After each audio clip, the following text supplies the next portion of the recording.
We are, as I understand under the rules, able to draw conclusions and attempt to present that based on what we saw.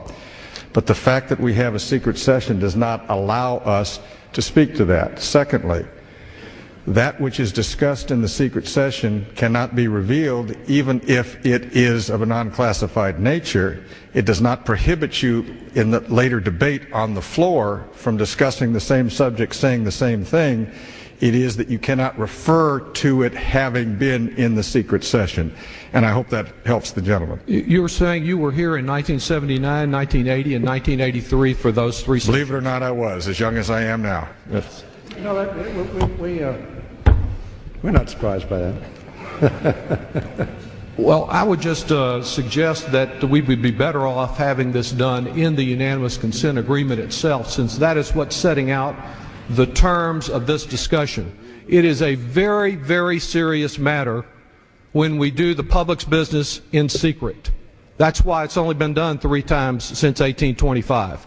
And it is a very bad precedent for this House to get into the business of conducting any of its business in secret, except, and Mr. Blunt appears to provide the exception, except, just concluding on that, and then of course, except under a circumstance where there's classified material on something as important as the security of our families, and so long as we have set out all the parameters of the meeting in the agreement, then I have no problem with it. But I don't want it to wander off in debate, which now my friend tells me I can't talk about afterwards because I came to this secret session about something that maybe didn't need to be secret. I remember, folks, it was back in March, and I remember reporting a little snippet on this. I didn't say too much about it because it was one of those closed-door, behind-the-scenes special meetings that they didn't tell you anything about. Okay, so I remember reporting on it, and I said a little bit about it, but I didn't really get into the drift or the gist of what was happening there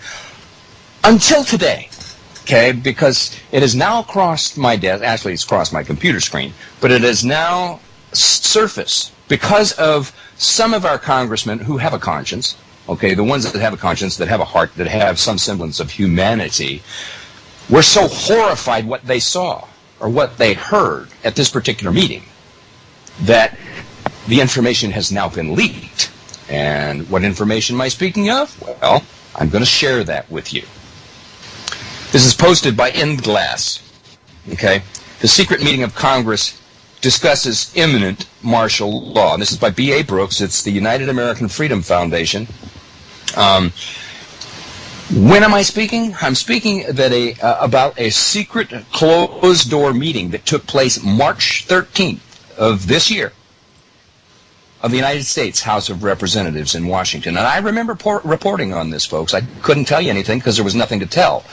But it's interesting to note that in the history of the United States, that this secret closed-door meeting was only the 4th time in the history of this country that such a meeting was held by the House of Representatives. Now, when we get back after the break, I'm going to go into a little bit about this meeting, and I'm going to tell you what was revealed. So stick with me. Michael Herzog, The American Awakening, coming to you live from the Midwest. We'll be back in 3. Even though representatives are sworn to secrecy by House Rules number 17, some of the members, probably very few, I might add, were so shocked, so horrified, so furious and concerned about the future of America by what was revealed to them inside the secret meeting.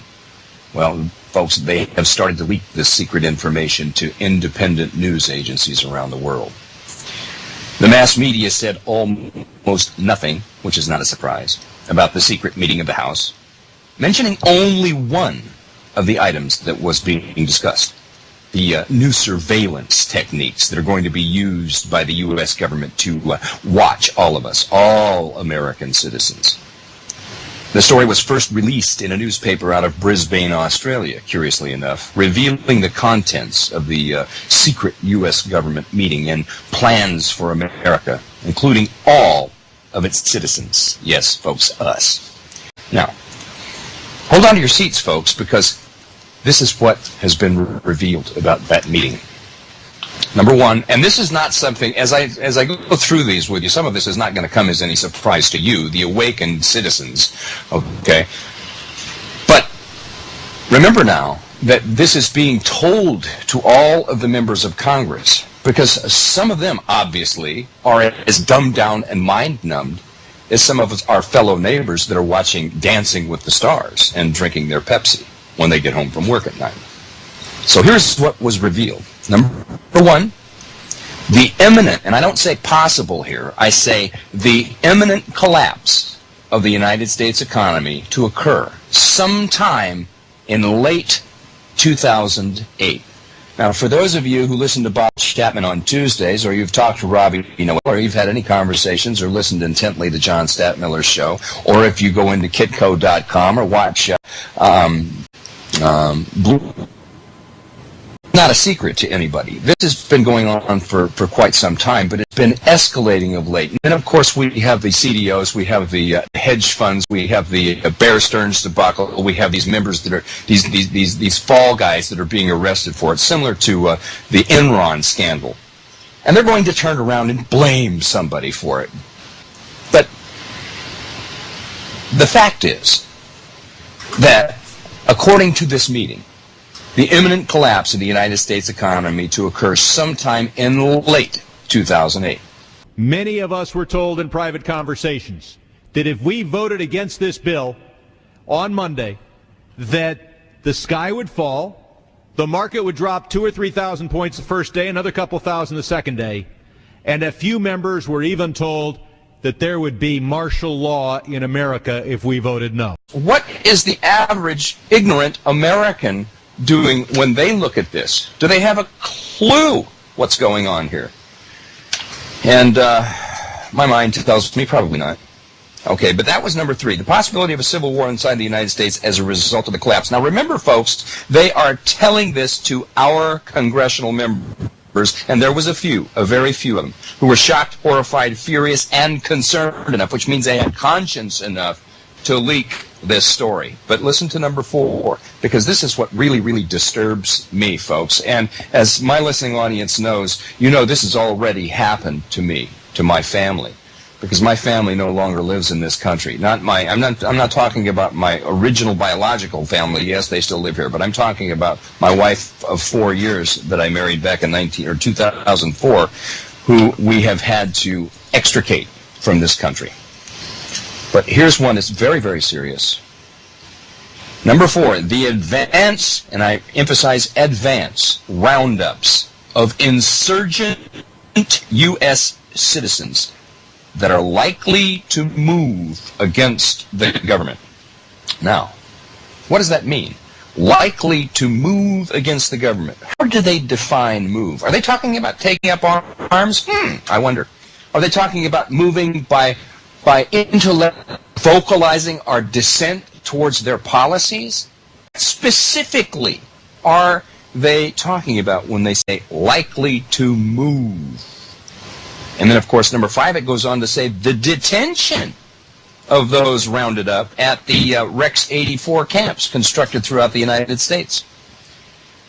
That's number five. They know the public's going to revolt against them, so that's why they've scientifically set up the surveillance grid, the cashless society. This whole continuity of government system is designed to suppress and control the people of America.